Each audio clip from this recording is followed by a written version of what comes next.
Good day, brothers and sisters. Again, hurry up and click all those subscribe buttons and like buttons because you love to support us because we love you and you are brothers and sisters. And we are here to discern today is there such thing, Glenn, is something too old for anything specifically? Is Biden too old? Is it racist to admit or ageist? Is that a good word? Is ageism, yeah. Ageism, right? Are you ageist, Glenn? Easy question. No. Him? Yes. Let's face it. Some people are too old to have that position. You know, that's too much power in one position. And the American people are starting to become aware of it. And they're saying, well, he's on a physical decline and he's also on a mental decline. You don't want to have a person like that in the top spot in the country. And there's more things that we're going to talk about specifically. There's, issues in Ukraine, because how dare we not talk about Ukraine today? The famous counteroffensive that we've been waiting for months. And is it coming? Is there enough weapons to cause counteroffensive? Maybe they need more. Also, there's always this, free speech thing with Twitter in Europe, and Musk now is threatened by Europe to be, I think, do they want to remove Twitter because it does not follow the party line?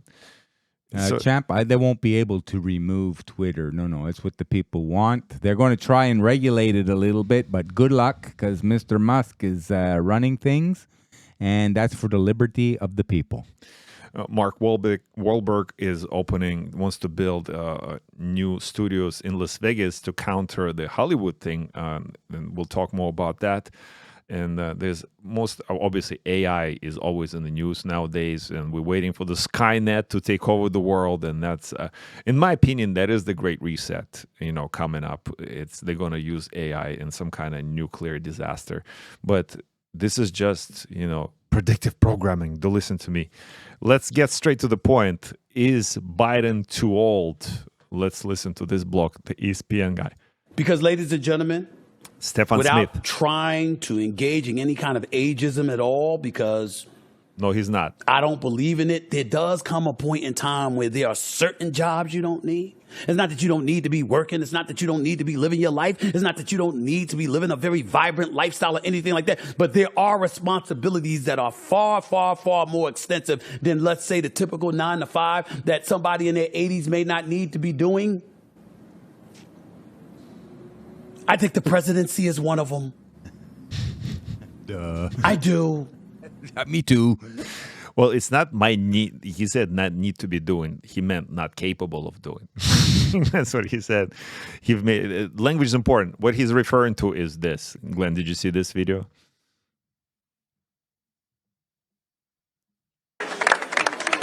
Poor guy. Oh. So that's Biden Falls. What's it, West Point? Yeah, and listen, the crowd is clapping and everything, But a friend, were they cheering? Were they cheering for him falling? He's like pointing back to the ground, like it's something you would do normally. Like if you trip like over with wires, like, oh, who left that wire there? It looks like he tripped over the debt service. But that's the point. Is that a sign that he's too old because he's falling all the time? He has these dementia things. He forgets that. Well, obviously, it is. Like, you don't need to be a physician, a doctor, to see that there's something's off with the guy. Yeah, sure. The balance is going. That's that's how a lot of old people break hips when they get older, champ. Well. He's lucky. You're right. Remember he fell off the bike. He didn't break a hip. Maybe he's in good shape. The fact that he falls all the time, brothers and sisters, and he doesn't break the hip, maybe it is the sign that he is fit to be a president. I don't know, Glenn. Maybe he knows how to fall. Maybe he's a good stuntman. A Humpty Dumpty. Humpty Dumpty. Now we actually going back to the situation where, remember, like the Azov battalion, we've been screaming like for many years before. All of the media was actually on the line like there's a Nazi problem in Ukraine. And when the war started, they're like, well, no, they just national defenders. What's wrong with that? Like there was. And now it's coming out that there is an issue because West Ukraine, brother. But they were everywhere, man. This is because they're militants, right? They send them everywhere they go. We have this video from, let's watch this guy. have grown especially alarmed about the Azov movement. The group emerged from the revolution that swept across Ukraine in 2014, and it has gotten a lot stronger amid the ongoing war with Funded by the forces West in eastern Ukraine. The fighting in that region has become kind of ideal breeding ground for militias like Azov. At their public events, one thing that surprised me was how many Ukrainians tend to see Azov not as militants or extremists, but as war heroes.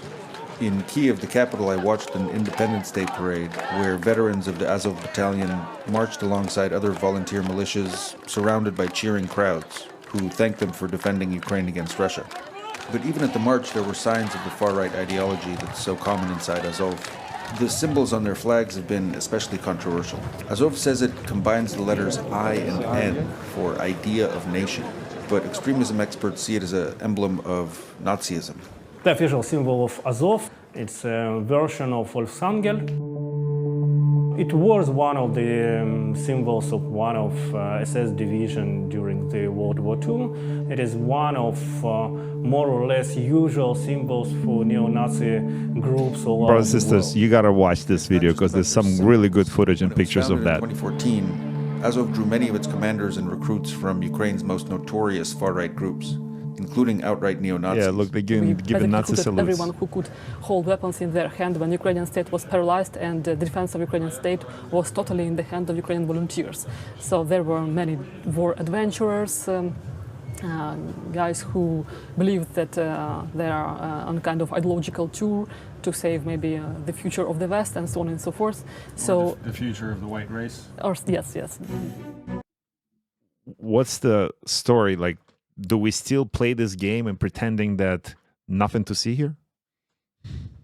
Yeah, personally, I believe that they're the ones that are being funded by the West. After Ukraine, there was a takeover of the government, a duly democratically elected government, and they put a pro-West government in there. And then Russia took the Crimea side of Ukraine and told the world, because they knew what they were doing, you will never take this side because it's important, because that's their naval port. Yeah. Well, remember, like, we talk about this all the time. Mujahideen, right? U.S. sponsored the terrorist groups in Afghanistan to fight the Russians. It's the same story. It's the same book. They're not redrawing anything else. This is not reinventing the bicycle. They're doing something else. But Ukraine now, been preparing to this counteroffensive, Glenn. And yeah, telling the whole world what they're going to be doing. Really. This never made sense. I agree. But they say now Igor Zvarovka, which is who is Ukraine's, I don't know who is he. He's one of the leaders in Ukraine. He urges EU countries to do more to help Kyiv in the fight against Moscow. So Ukraine needs more weapons and ammunition to be able to carry out successful counteroffensive against the Russian forces, the deputy head of President Vladimir Zelensky's office has said. So that's the deputy head of the president's office in Ukraine. I thought they were ready. They were just waiting for the good weather. They got all those weapons. They got all those. I got all those rockets, and I was like, no, we need more. Is this like a hint? Okay, so the guy we just saw fall, he is the leader of the free world, right? Supposedly, and he gives the most money to the Ukraine cause, by hook or by crook. And they gave what did we know now? $64 billion that we know of, at least. Probably a lot more than that, because they're using Ukraine as a cleaning facility for this money that still has value to come back here, and then people are turning paper into tangible assets, preparing for the Great Reset, which we talked and talk about and try to prepare Mr. and Mrs. Average for the Great Reset.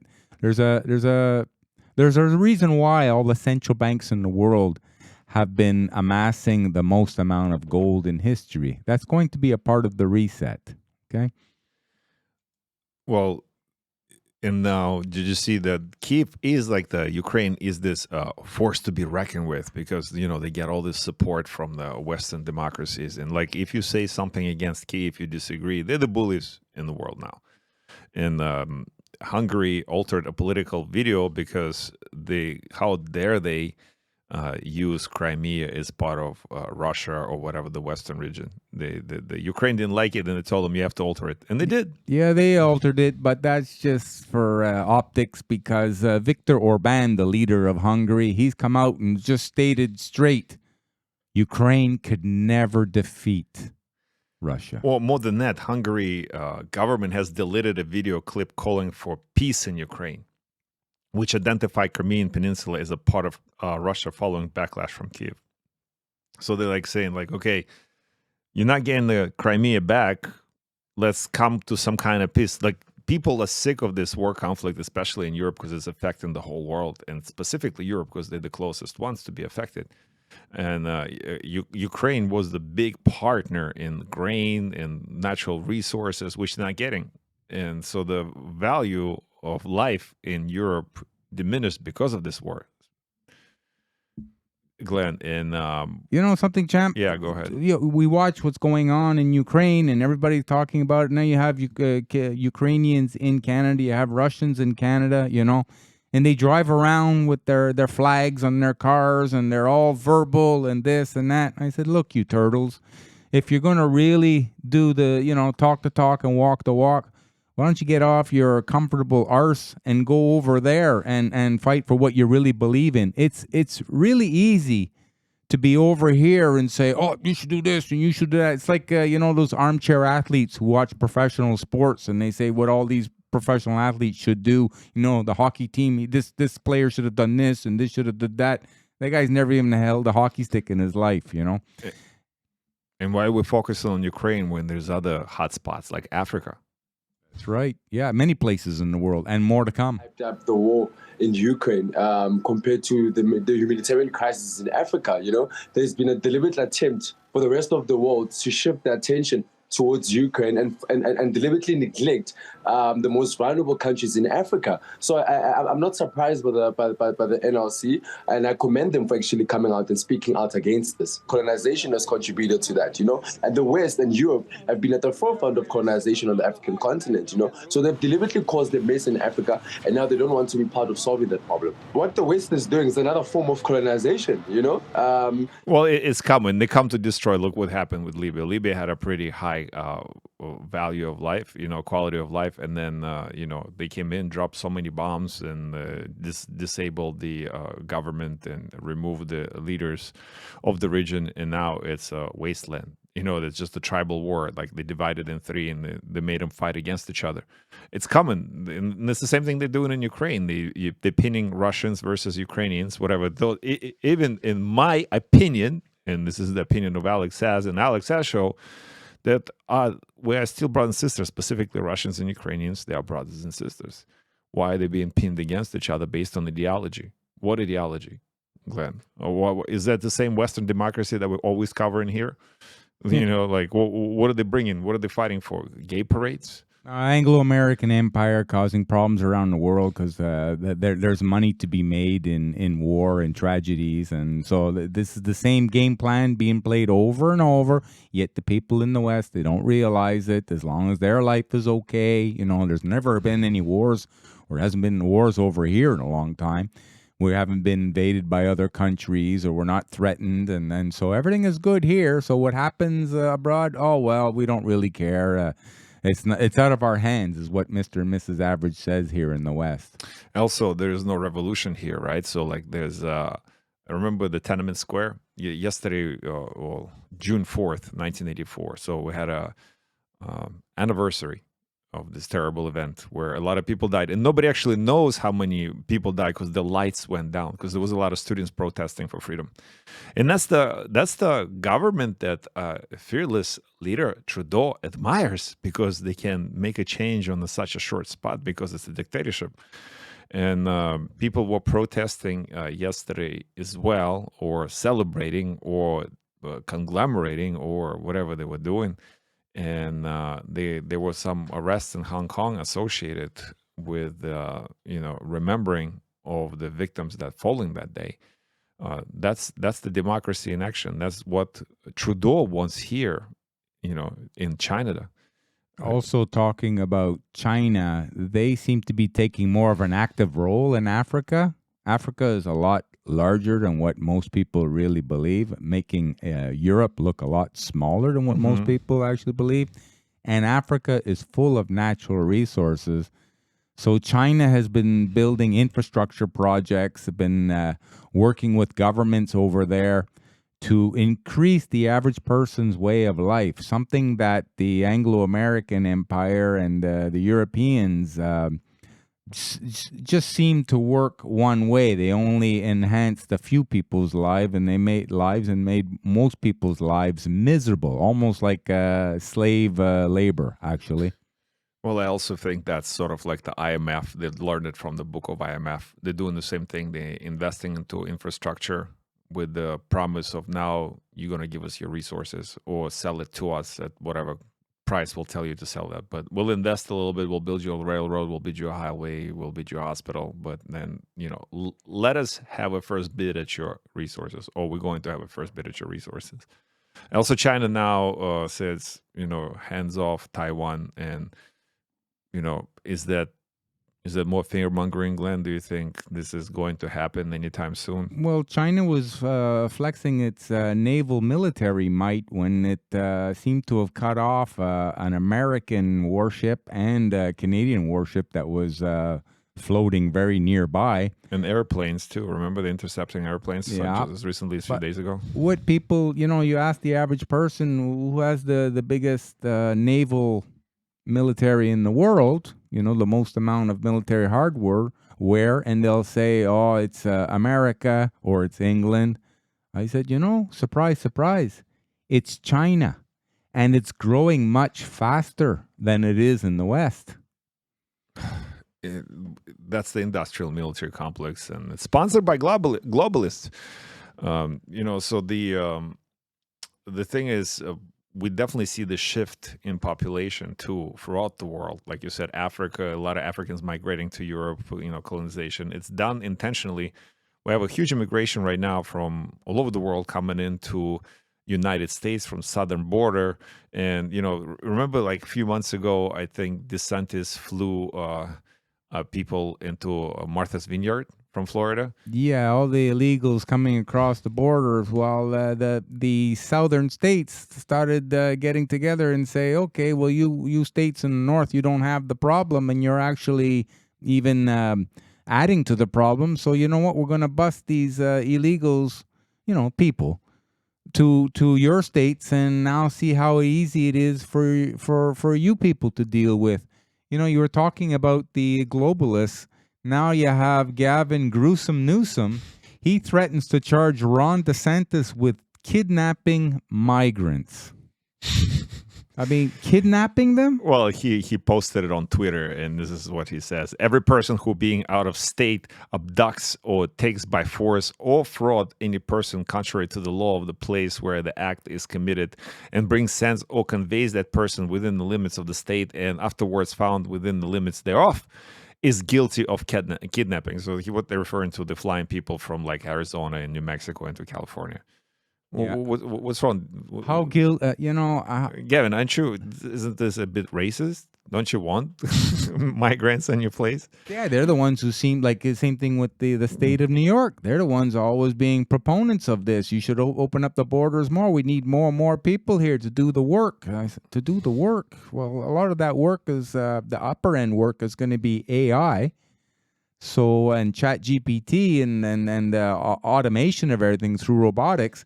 So you're going to have people who won't have the jobs there, so they're going to still be looking for work. At the same time as you're doing this, you're going to be getting a huge amount of layoffs. By the way, in the first 5 months in the United States of America, first 5 months of this year, there was 400,000 layoffs.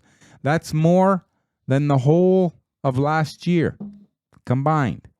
Okay, so in 1/3 the amount of time, you have the same amount of layoffs, and problems are just starting. This is going to be the results of raising the interest rates very quickly within a short period of time to try and stave off the inflation, which all the money printing has created. And now they just went pass the debt ceiling again, which is going to be creating at least another $4 trillion of money printing, which is going to add to the inflation problem.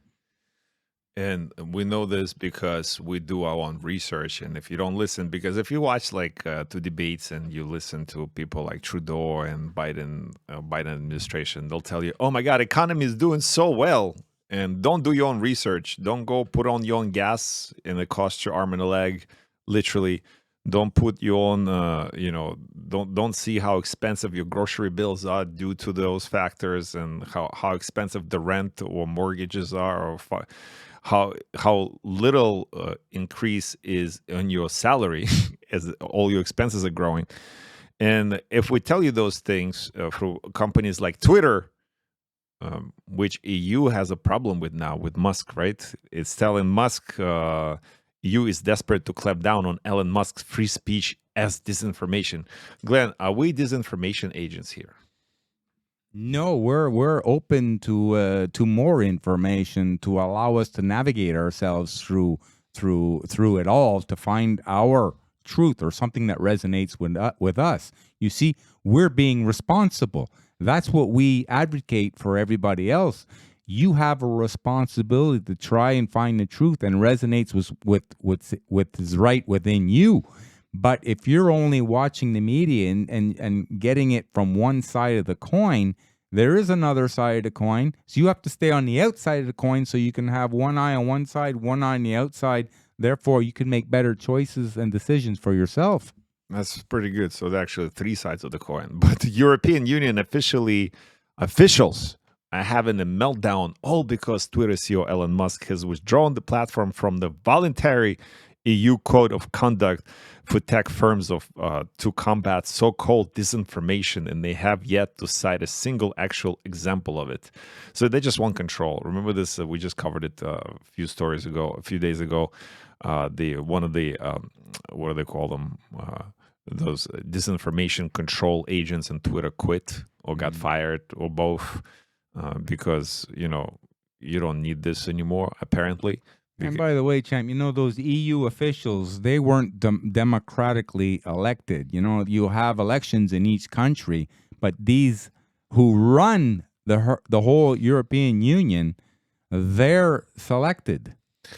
And they the ones who appointed or sent the information down your way, told you, remember when a few years ago, we had a plan gimmick thing and we were screaming like the information that the legacy media presents you with is not all of it, or it's misinformation altogether and we've been telling you that, and then they're like, oh, science changes, and now you buy into that. You knew something was wrong, champ, when you just saw it. It was relentless. The onslaught of the propaganda, it was incredible. It was on the news, it was on the radio, it was commercials, you were told locally what you had to do. You had lockdowns. You weren't allowed at your house at certain times. You had to wear one mask. But he also couldn't find any information other than, like, it was hard. It was not accessible to you. And now we find out that a secret government unit worked with the social media companies in an attempt to curtail discussions on all of controversial lockdown policies during pandemic.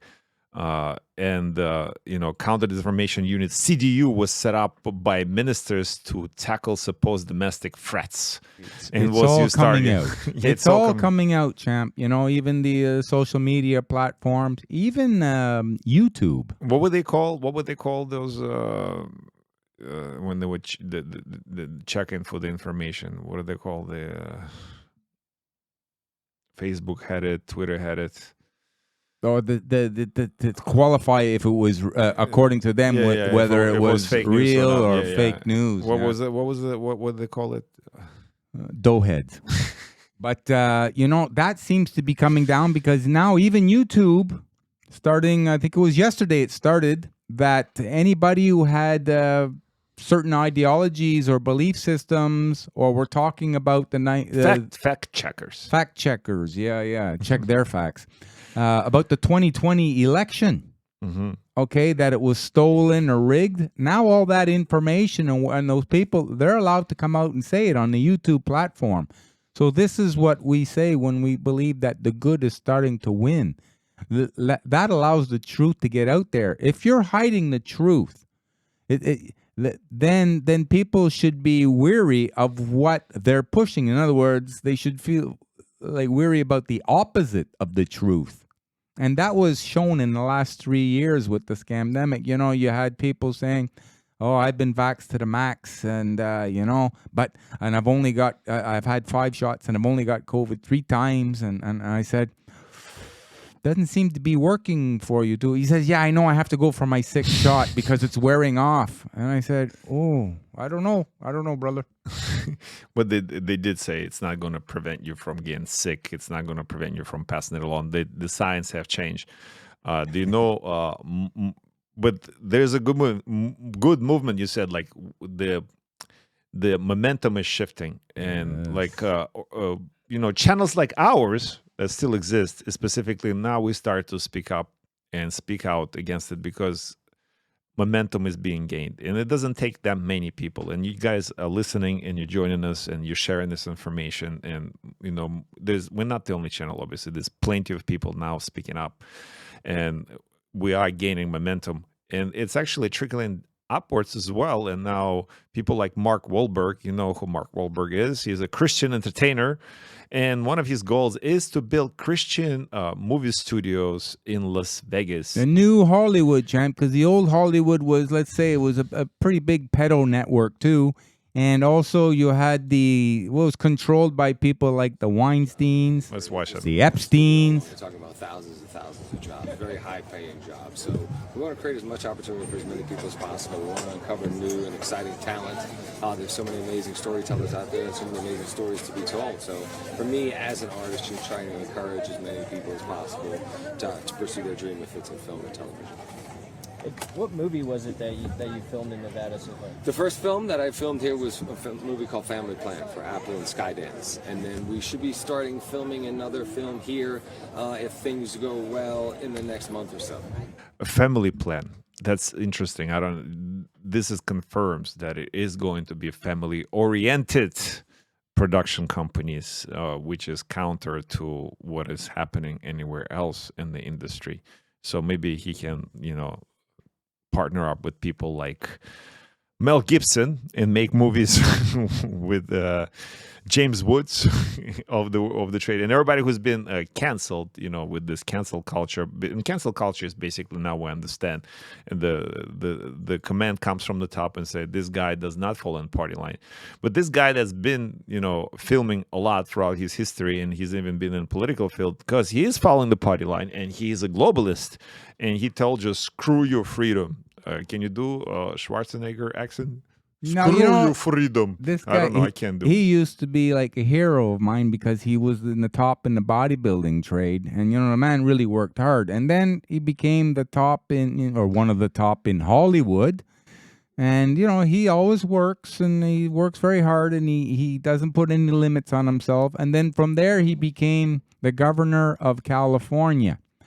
And I was very impressed with this man. I said, wow, he never stops. He keeps going.